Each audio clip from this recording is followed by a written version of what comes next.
Hi everyone, this is Amber Myers. Subject is literacy elements. The grade I picked was 2nd grade. Number of minutes is 15. Date is 9/28/19. The teacher's objective is the teacher will recount stories including fables and folk tales from diverse cultures and determine their central message, lesson, or moral. And it is ELA Literacy RL 2.2. Alright, so for the review, I picked a video by Jack Hartman again. I really like his stuff and it's really cute. It's the 6 questions of what a story is. And I guess before we did this first lesson, we were going over what stories are, and so that's basically the review for today. I would play this on the smart board. It'll be observation with oral response, and the whole group will be doing this. And after the video, I will ask some questions, but first let me show you the video.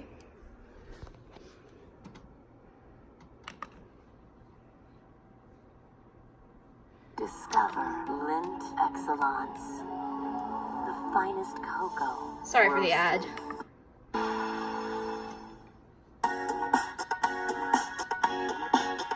When you read, when you write, there are 6 questions to keep in mind. When you read, when you write, there are 6 questions to keep in mind.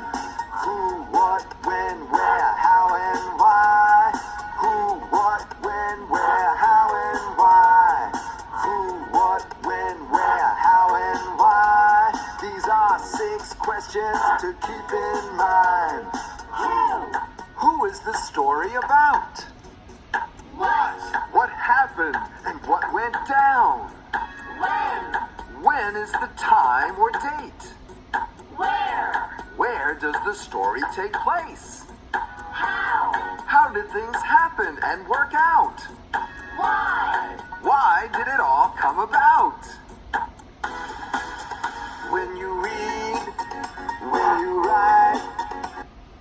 Alright, so that is the video.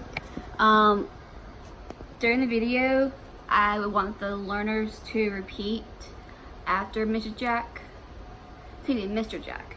And, after the video, I would want to ask some questions. Now, the first question would be, what is the story? And hopefully from the other day's lesson, they'll be able to answer, a story is a written work of, a book that has words on it. You can read it. You can picture in your head what's going on. Then I'll ask, what are the 6 questions Jack talked about in the song? And hopefully they were paying attention. I will ask them, what each of the questions are asking during the story. This would be oral response and the whole group. Alright, so the purpose of this lesson is for students to learn about different fables and folk tales from diverse cultures and determine their central message, lesson, or moral. Yesterday we learned about who, what, where, when, why, and how, involving key details in the story.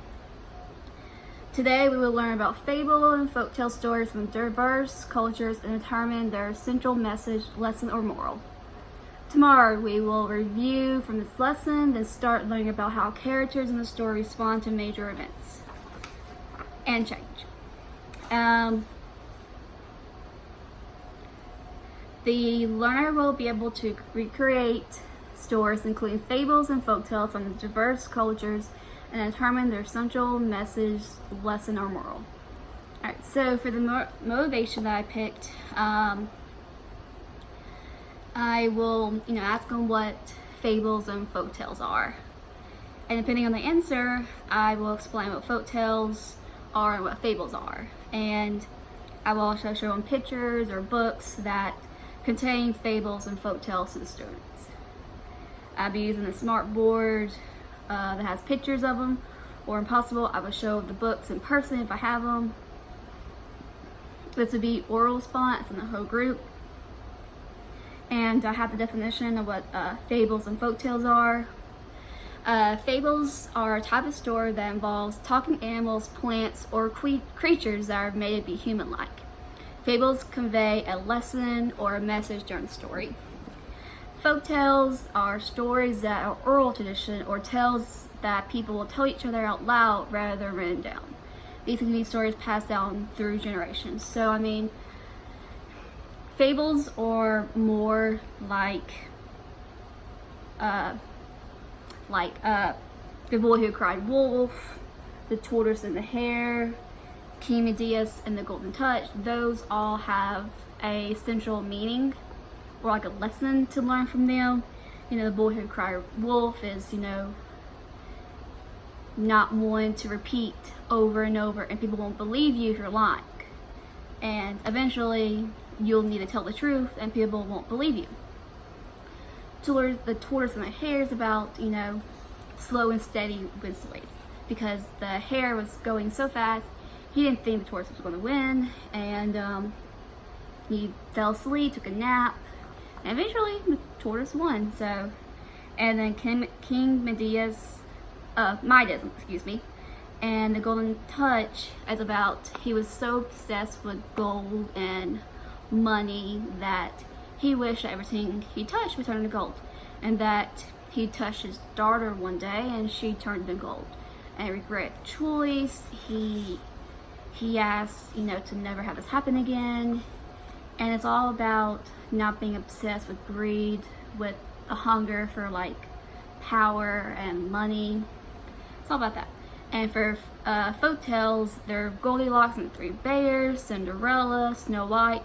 Most Disney movies are folk tales, and they're all, you know, passed down. Different people have wrote different interpretations of folk tales. There's different ones of The Little Mermaid, Cinderella, stuff like that.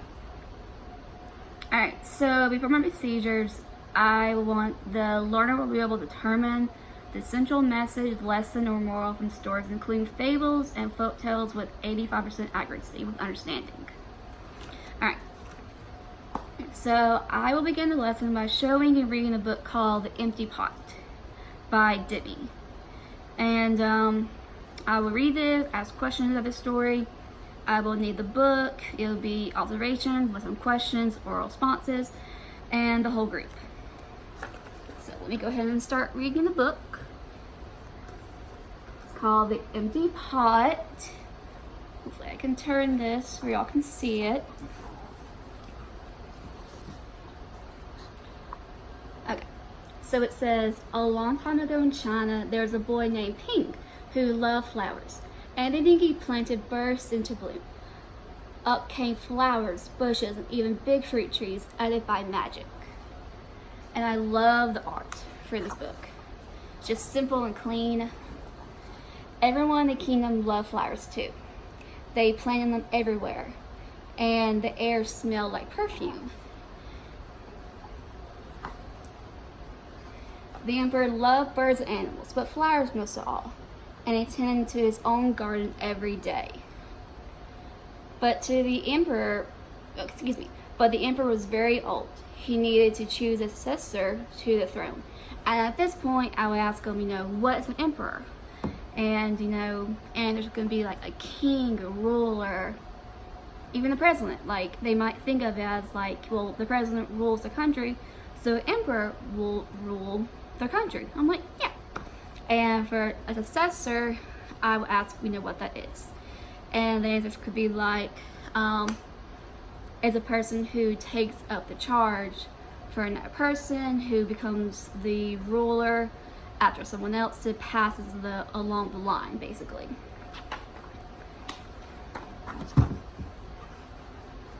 Who would a successor be? And how would the emperor choose?